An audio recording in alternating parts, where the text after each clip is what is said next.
Welcome everyone. This is a ClimTip webinar series where we invite researchers to talk about various aspects of climate tipping points. Today I have to make sure I pronounce our guest speaker's name correctly, Jan Swierczek-Jereczek.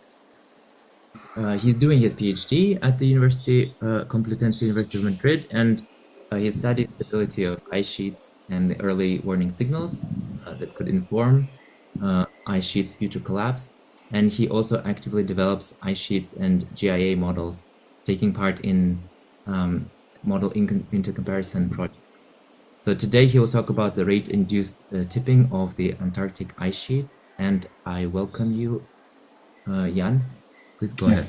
Thank you so much, Kurt. Well, okay, in the meantime, I can also maybe say a couple of words. I was funded by Critical Earth, and now I'm hired by ClimTip, which I'm very happy to be part of. And the present work I'm going to show is kind of a funny one in the sense that I started the PhD thesis working on this, and after a year we had a draft of the paper. But it turned out things needed to be worked out a bit more. So 4 years later, I think we have like a maybe final assessment of the rate-induced tipping of the Antarctic ice sheet. So yeah, if you could go to the next slide now. So all of you know probably this picture, which is kind of a reference when we are trying to compare the tipping elements of the Earth system. And there are quite many of them, but quite interestingly, only 9 of them have global impact. That's the one with the bold font.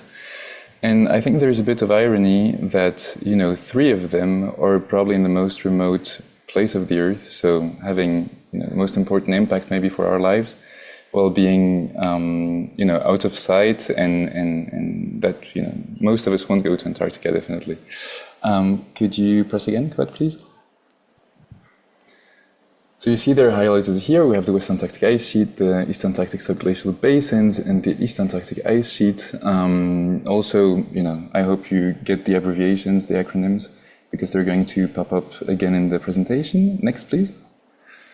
You see that future projections of global warming definitely lead to huge contributions of the Antarctic ice sheet. So what you're seeing here is essentially the results of the last iteration of the ice sheet model intercomparison project. So basically what's done here is that GCM outputs forced by SSP 8.5 are used to force ice sheet models.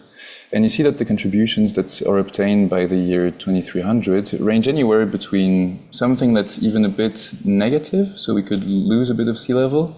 That's unlikely though, most of the GCM forcings really give rather positive contributions, reaching up to 4 meters. And 4 meters is a bit difficult to maybe put into perspective what it means for human livelihood.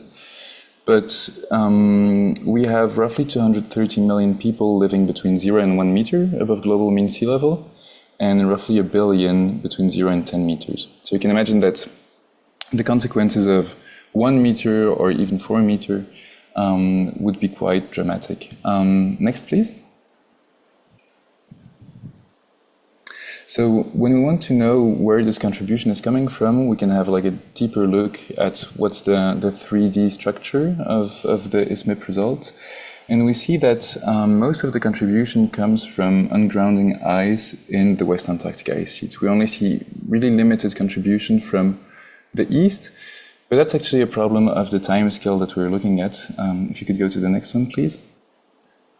When we are starting to project things on longer time scales, that is, for instance, until year 3000, we see that the high emission scenario also start leading to very high contributions of the East Antarctic ice sheet. So that's the bottom right panel, essentially. And quite interestingly, even the high emission scenario don't separate much from the low emission one, or even maintaining present day forcing if we look at the year 2100. So really projecting things on longer time scale is a key element to assess in ice sheet modeling. We can't just do like short-term perspectives, definitely. So you see that all of these rapid retreats, they smell like tipping elements, and that's what it is. It's the retreat of the West Antarctic Ice Sheet and the East Antarctic Subglacial Basins that you're seeing here. Next, please. So to understand a bit what's behind that, the beginning, the origin of everything when it comes to ice sheet modeling is kind of looking at the bathymetry, which really governs the ice flow and decides, ultimately where it goes, how it's flowing. And the regions we're interested in, so the WAIS and the East Antarctic Subglacial Basins, you see they're characterized by something called a retrograde bed. So that means that as you go towards the interior of the continent, the bathymetry is deepening, okay? And that has some pretty big implications. Next, please. Because of a mechanism known as marine ice sheet instability, which can lead to self-sustain and abrupt grounding zone retreat. So essentially when you have a grounding line that would be panel A with a certain thickness, H1, the flow across this grounding line is a nonlinear function of the height. And as you retreat a bit this grounding line, let's say because you have subshelf melt, which is what's happening currently in the WAIS, you increase the thickness by a geometric effect, that would be panel B. And because you're increasing that, you're also increasing the outflow, but in a drastic way, because you have something like a power 5 actually in the equation. So this drastic increase of the outflow cannot be compensated upstream. And what's happening is that you're ungrounding the ice. That's something extremely important to understand. MISI is no mechanism for mass balance, it's just a mechanism for ungrounding. That means you're not really losing the ice, you're just ungrounding it, so it becomes floating, and then subsequently, the contact with the ocean melts the ice gradually. Next, please. So how are these values in the paper of Armstrong McKay and co-authors assessed? Well, they rely on other studies which use very slow forcing ramps. That's what you see on the right-hand side. And whenever you see an abrupt retreat following, such a gradual increase of the forcing, you kind of pinpoint this forcing value to be the bifurcation point. Okay. But even if you do this, and the timescales you're doing that on are, something like 1 million a year. You're trying to really force the system as slowly as possible. But there's an additional question to that. That's a very equilibrium-focused perspective on things, and global warming is happening at very fast rates. It's characterized by that. So next, please. The question I want to ask today is really if I'm forcing on much shorter time scale, but below the bifurcation point, is it possible to obtain a situation like the solid line on the bottom panel, where you do observe a collapse? And, well, maybe not, maybe we just observe the dashed line, right? But in any case, if we project that onto, let's say, for instance, the East Antarctic Ice Sheet, just for the sake of the example, is there any gap between, the bifurcation point and what is a practically relevant tipping point? Next, please. So the questions for today are really what is the maximum amplitude of this gap, of this rate-induced gap, and what controls it? And we've seen that Antarctica is a huge region with different tipping elements. Does it vary among these tipping elements? So next, please. To assess that, we're using YELMO, which is an ice sheet model. So it consists of balance equations for mass, momentum, and energy. That essentially describes, the internal properties of the ice. But we also need boundary conditions to describe the interface with the ocean, with the lithosphere, for instance. And that's also in there, basically. Next, please. To force this model, we're doing something a bit different than the ramps that I was showing before. We're trying to have an adaptive approach, which consists of looking at the rate of volume change. So if it's below a threshold, which means if we're roughly at equilibrium, we increase the forcing with a very slow ramp, which is 1 Kelvin on 50 kiloyears. And if we see that the volume change is above this threshold, we consider the system to be out of equilibrium, and therefore we stop forcing and wait until the system fulfills the condition again. So it's a very simple rule, but when you set this threshold to something that's sufficiently conservative, like less than the present day volume change, you can track equilibrium pretty efficiently with a very simple method. Next, please. In practical terms, the forcing looks something like this, depending on what is the volume doing. We either increase very slowly or maintain the forcing constant. Next, please. So this is a video of the retreat. You will see that first we lose the ice shelves and then the West Antarctic Ice Sheet pretty quickly. Prior to each of these retreats, you will see an increase of the surface velocity. So anything becomes a bit redder before it retreats abruptly. Sadly, I can't use my cursor because the slides didn't really work on my computer. But you see that you have a very gradual retreat most of the time, unless suddenly you have abrupt retreats. So now it's going to happen. The next one to come is somewhere in the middle, a bit to the top. So it's starting to retreat. You see a small acceleration of the flow already now, but now suddenly it retreats, and it follows always some bathymetrical constraint, basically. And now it's going to tip rather at the bottom of the picture.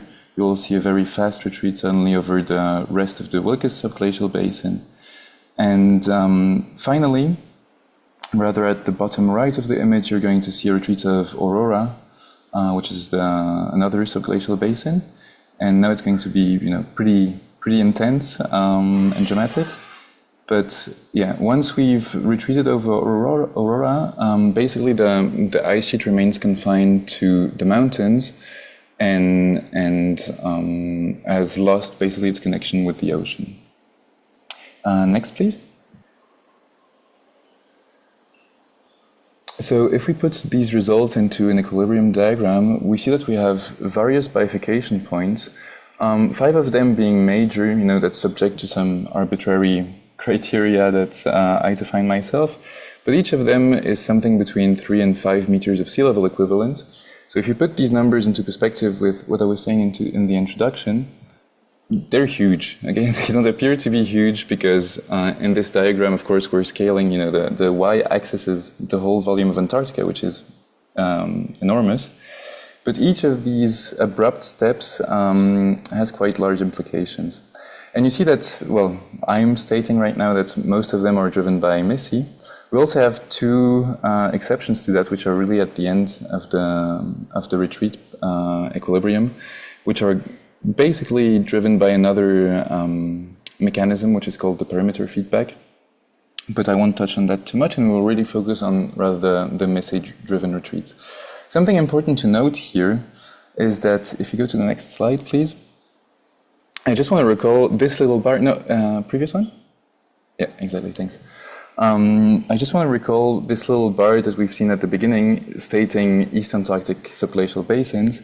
Now you really see that rather than one tipping element with a big uncertainty, it's various tipping elements. So the Wilkes, the Recovery, the Aurora Basin, they're actually quite independent from each other, which might appear a little surprising, to be honest, because if you take just the Wilkes and the Recovery Subglacial Basins, for instance, they're, apart from each other, separated by about 2,000 kilometers. They glaciologically have really little to do with each other.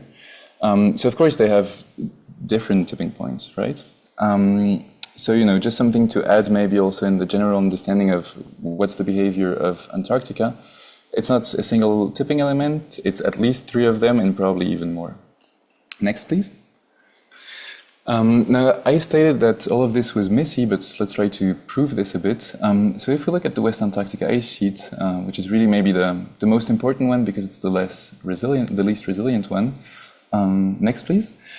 We see that the grounding line retreat happens over pretty pronounced retrograde bedrock. So what you see in the bottom panel is a kind of transect, trying to track a bit the direction of the grounding zone retreat. And next, please. You see that these colored lines, essentially they correspond to time slices, which are evenly spaced in time. But the funny thing is that the retreat is by no means evenly spaced. So for instance, in the first portion of the bedrock, which is roughly flat, so that would be the blue, cyan, and light green lines, you see that not much is happening, but as soon as you hit the retrograde portion of the bedrock, you suddenly have jumps, right? And that's essentially because of the massive ungrounding that's happening, which results in large shelves that are exposed to the ocean. And when you look now at the bottom left panel, you see that there is a peak in basal mass balance. That's because we just increased the subshelf melt by a huge amount, because we just have much more shelves, right? Because we've ungrounded large portions of the ice sheets. Next slide, please. So that was for the equilibrium part of the story, but what we want to do is try to compare that with what is happening in a transient fashion. So what we do basically is like the silliest type of experiment you can do is just, putting some ramp forcing into our system, and that's essentially governed by two parameters: the maximal forcing you want to reach and the slope of this forcing. And next, please. We're going to look at the recovery subglacial basin. So on the left, you have essentially the retreated configuration, and on the right, the still advanced configuration, which correspond roughly to the color codes of red and blue, respectively. And next, please. If we now try to visualize a bunch of ramp experiments, depending on what's the maximal forcing and what's the forcing slope, we get the following picture. And the first thing that we note is that as the rate increases, we have a practically effective tipping point that is lower. So you can see that in especially like the 3, 4 first values of the ramp slope, and then it just becomes flat towards higher values of the ramp slope. And interestingly, the anthropogenic warming rates are really rather in this high portion of the diagram, which means that for recovery subglacial basin, we really could have rate-induced tipping. Next, please. To maybe make this picture a bit more consistent with the theory that some of you might have on their mind, of course, if we would go to even slower forcings and longer experiments, we should see some type of convergence of this separation line between, blue and red colors in this diagram. But they're expensive experiments, and we're already running things that are on the time scale of hundreds of thousands of years. So for now, we just left things as they are, and maybe in the future we'll expand a bit this diagram. So yeah, now we're going to ask a bit what's the reason for R-tipping. And it might appear a bit unintuitive to look at something that at first might appear completely unrelated, namely the viscosity of the upper mantle. So which is, we're talking about the solid Earth. It moves, depending on the mass that you apply on top of that, or the surface stress. And the time scale of the displacement of the solid Earth, essentially the isostatic adjustment that's happening there, is governed by the viscosity of the upper mantle. And if we look at this picture, we see that in the east it's rather a bit higher than in the west, which is very characteristic of Antarctica and a few more regions on Earth. But Antarctica turns out to be quite difficult to access. So it's very difficult to have good constraints on what is the upper mantle viscosity. So next, please. When we look at the +2 and the -2 standard deviation case, we see that it can lead to quite different pictures. You still have this strong dichotomy of high viscosities in the east, lower ones in the west, but they can vary by significant amounts. And exactly, when we're then trying to vary only this parameter in all of our ramp experiments, we see that the behavior of rate-induced tipping really changes. So as we decrease the viscosity, so as we have a faster solid Earth response, the difference between the bifurcation point and these red dots that, or excursions below the bifurcation points, become reduced and even inexistent when we go to the -2 sigma case. So it really looks like the upper mantle viscosity is the main control here. And next one. We can explain that by, trying to draw a little sketch and try to see what's happening here. When ice is retreating, before it reaches such a retrograde bed slope, it does so in a relatively gradual way, and there's a very important quantity here, which is the difference between the sea surface and the bedrock. That's what is called the relative sea level. It tends to be a bit unintuitive to people to call it the relative sea level. Maybe water column is kind of a more intuitive one. And next, please. If we have a fast bedrock uplift following some ice retreat, we can kind of compensate the retreat by, so we have enough uplift of the bedrock, we decrease actually the sea surface by a lesser gravitational pull on the ocean, and that leads to a reduction of the water column. Now, the grounding line itself is defined by the flotation criterion. So if you reduce the water column, you kind of compensate parts of the grounding line retreat. But there is another case, so next one, please, which is if we have an upper mantle viscosity that is larger, it might happen that the bedrock uplift is going to happen on much slower timescales and won't be able to compensate the grounding line retreat before hitting this retrograde portion, which kickstarts the instability. So next, please. Essentially what we're having on the left and on the right, it's kind of a hare and a turtle situation, and where ice retreat can outpace the GIA response if the GIA response is sufficiently slow. Next, please. So to test a bit this hypothesis, we can look at the mean relative sea level around the grounding line over these retreats of the recovery subglacial basin. And you see that the 5 experiments I'm showing here kind of relate to the diagram I was showing previously. So we keep the maximal forcing the same for all experiments, the ramp slope same for all experiments. The only thing we're changing is the upper mantle viscosity. And you see that the relative sea level is decreased, so the water column is decreased much faster in the -2 sigma case than in the +2 sigma case. And that leads to a separation of the final solution. So if you look at the bottom panel, the ACE volume separates into 2 groups, so the -2 sigma, -1 sigma in nominal case, which prevent a recovery collapse, and the 2 other ones which do collapse. So it really looks like we've put the finger on something there. And next slide, please. We're not only interested in the recovery basin, and maybe even more so in the WAIS, which is kind of the most important to assess for near future. And here, quite interestingly, what's happening is that we don't see any rate-induced tipping. So it's a bit of the same diagram than before, so I won't go too much into the details, but you don't see any big excursion of red points beyond the bifurcation point, beyond this vertical line. And why is that? Well, we can invoke again our explanation. So next slide, please. What happens is that West Antarctica, as we said, is characterized by a low viscosity, so fast uplift. And you see that regardless of what viscosity perturbation I'm taking from -2 sigma to +2 sigma, the reduction of the water column is happening very fast. And that prevents the collapse below the bifurcation point, basically. Next, please. So now, of course, we're interested in amplifying a bit the view and trying to look at all the basins. So we're going to draw the things a bit differently. Instead of putting up the whole diagram as I did previously, we're rather going to try to plot the bifurcation point. That's going to be the black crosses in the diagram, which kind of correspond to the horizontal dashed lines in the other diagram. And we're going to plot also the lowest value of the effective tipping point, the rate-induced one. And we're going to do that depending on which viscosity we've chosen. And next, please. Basically, we're going to subtract these 2 points. So we're subtracting the bifurcation point from the lowest tipping point that we're observing induced by rate.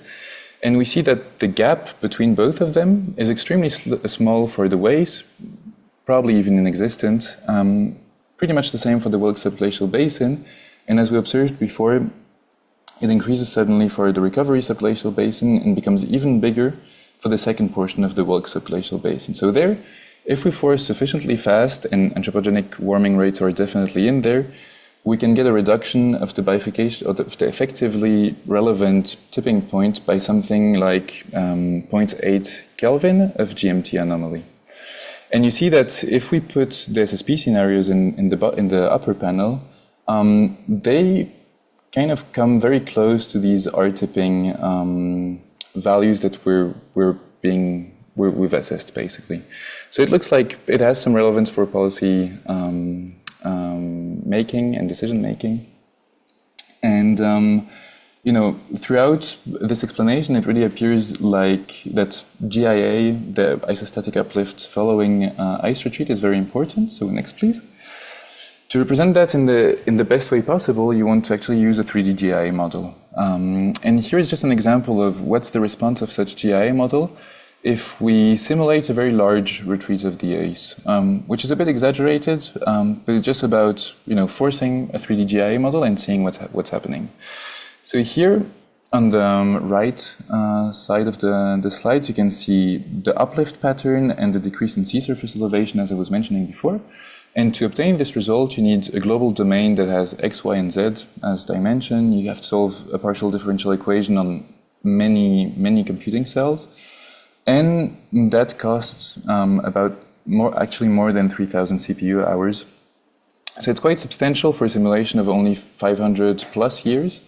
So next, please. You can imagine that if we wanted to do something like we've done here, meaning projecting over hundreds of thousands of years to really track equilibrium, compare it with rate-induced possibilities, you know, make very long experiments, that would be impossible to do, basically. So what we've done is to develop fast isostasy. Next slide, please. Which has a domain that only has x and y as dimension, and it's regional instead of global. It kind of transforms the partial differential equation into a simpler ordinary differential equation. And, you know, in the end, we can solve that in 2 GPU minutes with the result that is being shown on the right-hand side. And you see it's barely distinguishable from what you obtain with a 3D GIA model. So that's what we used here, and I think there is good confidence that, you know, the mechanism that is relevant for all that we've assessed is at least, you know, reasonably well represented. Next, please. So I want to draw some conclusions, you know, going back a bit to the original questions of the talk. What is the maximal amplitude of the rate-induced tipping gap? Well, you know, it can be as much as 0.8 Kelvin of GMT anomaly, which is huge. What controls this gap? Well, the upper mantle viscosity, and we definitely need better constraints on that if we want to know more about the possibility of R-tipping. Does it vary between different regions? Well, it's absent in the west, apparently, and quite significant in the east. It might be even more than what we assessed here, but I think it's a good median that we're probably providing here. Now, you know, if you look at the right-hand side now of the slide, essentially the original question is like trying to assess the gap between these dashed lines and the solid lines in the plot of Armstrong-McKay, and that's given, hopefully, by the upper plot, essentially. Now, we also have some, you know, side results that might be interesting. It means that because ISMIP models tend to assume quite strong simplifications for GIA modeling, they might be misrepresenting the possibility of R-tipping. And finally, East Antarctic Subglacial Basins are, you know, a very spatially heterogeneous system, and they have various bifurcation points, not only one. Next, please. And just to open up for a bit of discussion, I didn't talk at all about the East Antarctic Ice Sheet, you know, the interior part of it. And that's because to treat it accurately, you actually need the representation of the albedo feedback. So when ice melts, it exposes melt ponds, ocean, bare rock, which all have a lower albedo, so are less reflective than ice. And that means that, you know, you basically increase the imbalance or the energy balance of the Earth, both regionally and also on the global scale.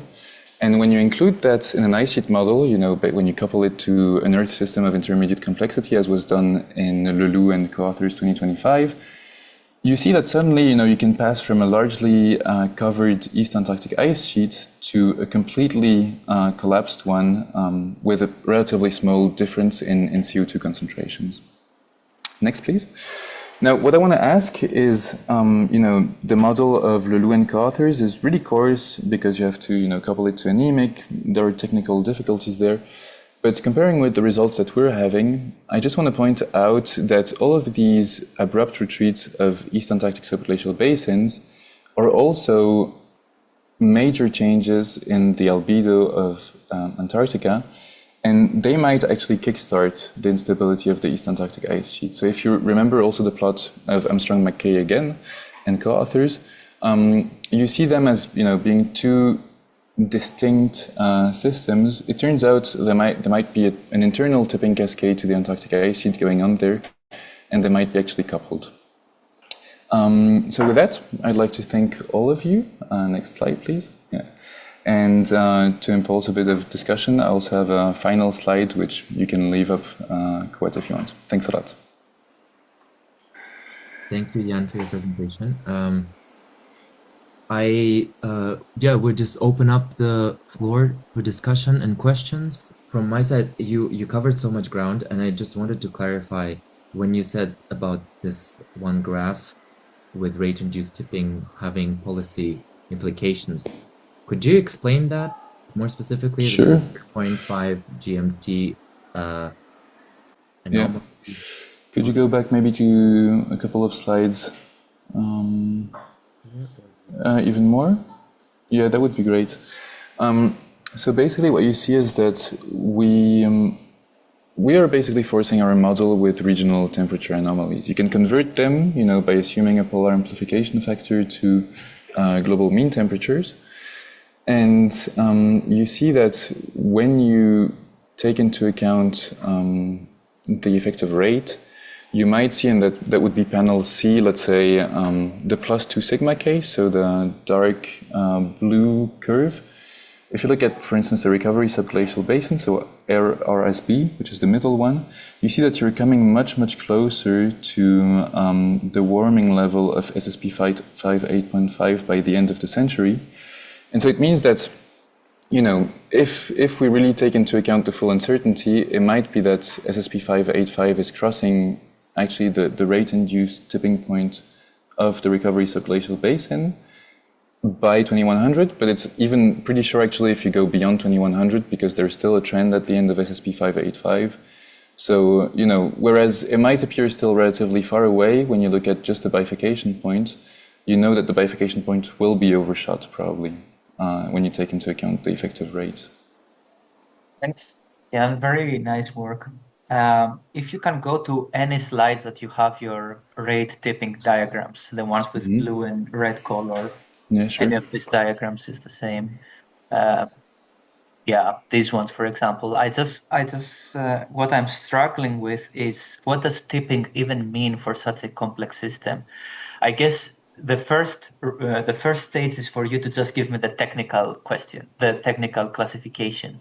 What decides if a point becomes blue or red, technically speaking? I mean, so the funny thing is here, there's no definition going in apart the choice of the color bar, which is pretty wide, and you see that the experiments clearly separate into two groups.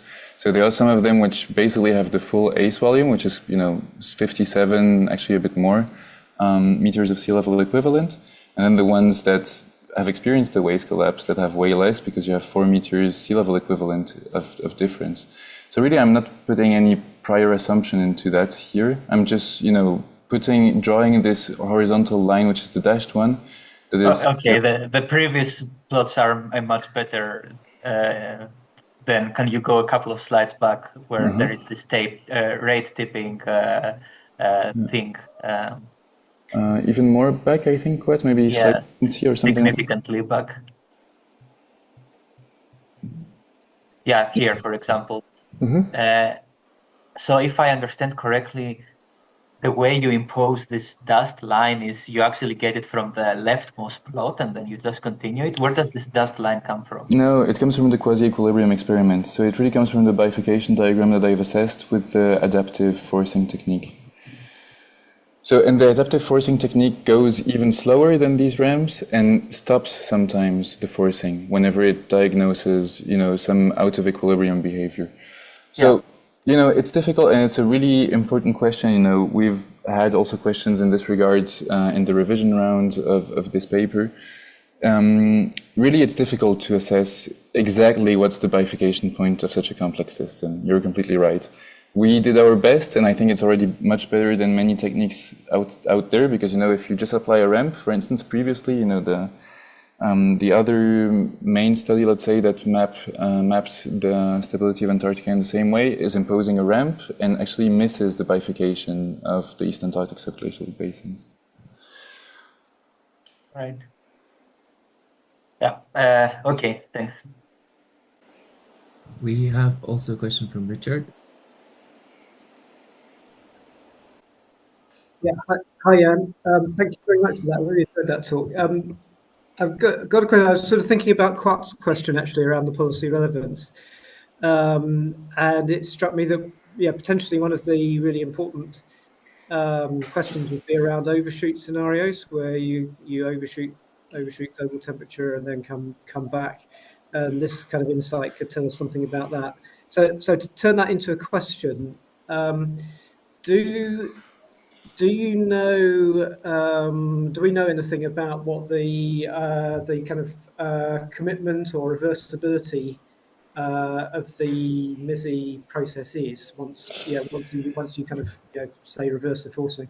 Yeah, so Quest, maybe you could go to the appendices. Maybe I can tell you which slide exactly. Let me see. That would be slide number 57, please. Oh, okay. Yeah, we've looked at the reversibility. Actually, that's maybe the most important part of the work in terms of glaciological implication. It's a bit of a crowded plot, but if you just look at panel B, you see that the curve that I've been showing, the bifurcation diagram that I've been showing in the presentation, is the light blue curve in the right panel. And you see that we're also running equilibrium experiments on top of the quasi-equilibrium ones to really make sure we're at equilibrium, and that's the black dot. Mm-hmm. And we do also a retreat. So after the retreat experiment, we also do a regrowth experiment. And you see that's like the lower branch of the light blue. It's much narrower. It's much narrower than our hysteresis. So we see that there is a huge irreversibility here. It doesn't tell us anything about actual overshoots, right? It just means that if we really do have an overshoot that leads to a collapse, coming back is really difficult.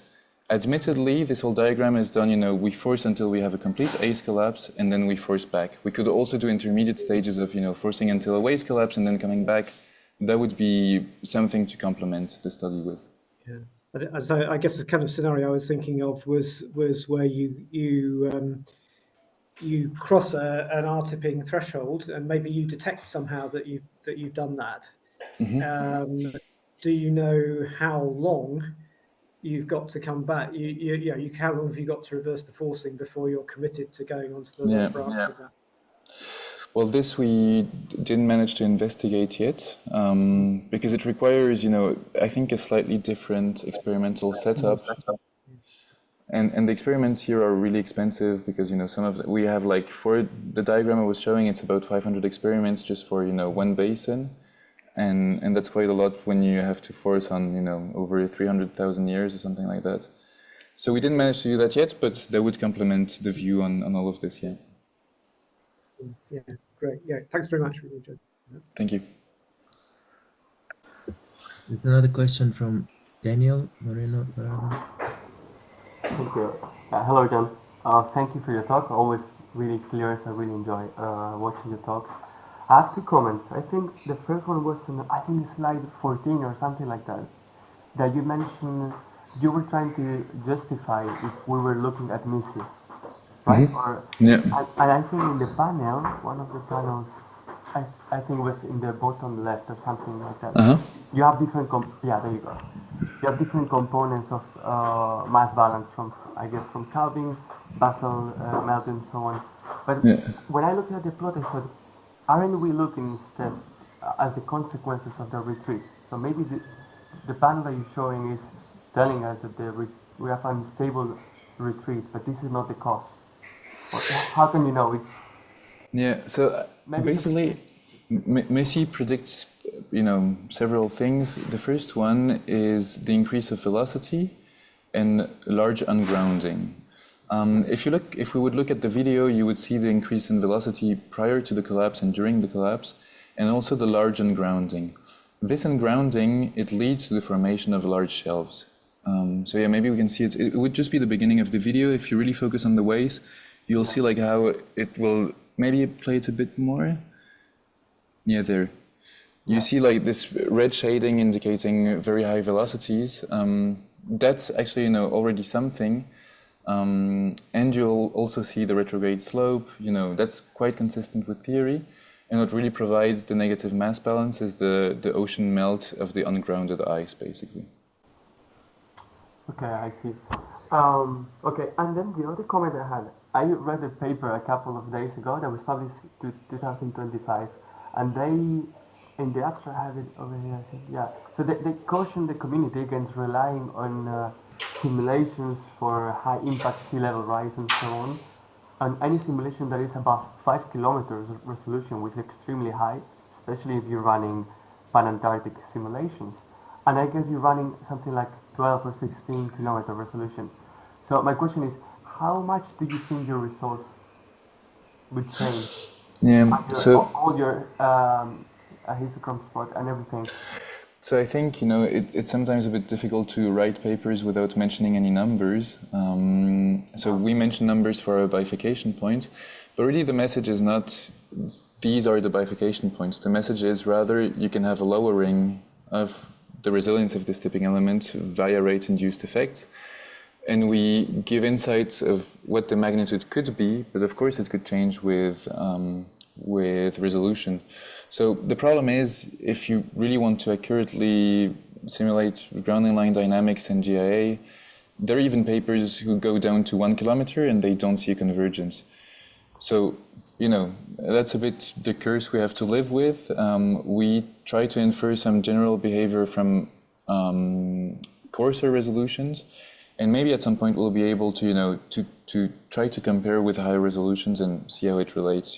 We could do actually the same set of experiments and try to see how it would be, for instance, at 8 kilometers, But that's even more computation time and not so trivial to do in a reasonable amount of time. So yeah, so no, you're right. But I was curious if you think that rate-induced tipping, so the process, the physics, is something that is robust, or that they would maybe if you think that if we go to 2 kilometers, we would stop seeing rate-induced tipping, or do you think it should be quite robust in the sense that I've tried to show that the isostatic uplift is really the governing mechanism here, and GIA gives you relatively smooth fields. If you could go maybe to slide 25. Sorry for making you go back and forth, and thanks for doing that. But you'll see the pattern of uplift and of sea surface decrease. A bit more? Yeah, one more, I think. Yeah, there you go. There are very smooth fields, you don't have very fine structure where you need super high resolution. So maybe the important process to be resolved here is being resolved at sufficient resolution. But, I wouldn't lean myself too much outside of the window there. So. Yeah, I see. But that's fantastic. So thank you again, Jan. Thanks, Danny. I had kind of a clarification question. I don't think I clearly get since this viscosity parameter is the main control, what actually does it mean, and what makes it different between different parts of Antarctica? Yeah, sure. I think maybe I have some appendix material to that. It's always nicer to have pictures. Let me see if I can find something. Maybe we could go to slide 64, if you wouldn't mind, Kot. Yeah, I just hope people need to close their eyes if they are have to, There's nothing too secret there, so. No, in terms of flickering, it could be 64. Yeah, exactly, this one. So it's essentially, the same plot as I've been showing so far, this kind of dichotomy between the east and the west. So the solid Earth structure is, first you have the lithosphere, and after you have down from that you have the astenosphere, which is part of the mantle. And the lithosphere is largely elastic. It's quite, it doesn't flow, it rather reacts instantly to surface load, but it has a laterally variable thickness. And you can see that on the left panel here. So it's something, it can go down to 30 kilometers in the west, and especially in the oceanic regions. And in the east, it can be as much as 300 kilometers. And the viscosity kind of follows the same pattern, this very strong dichotomy. And the viscosity we're talking about here is the one of the asthenosphere. So below the lithosphere, you have something like a viscous medium that's capable of flowing.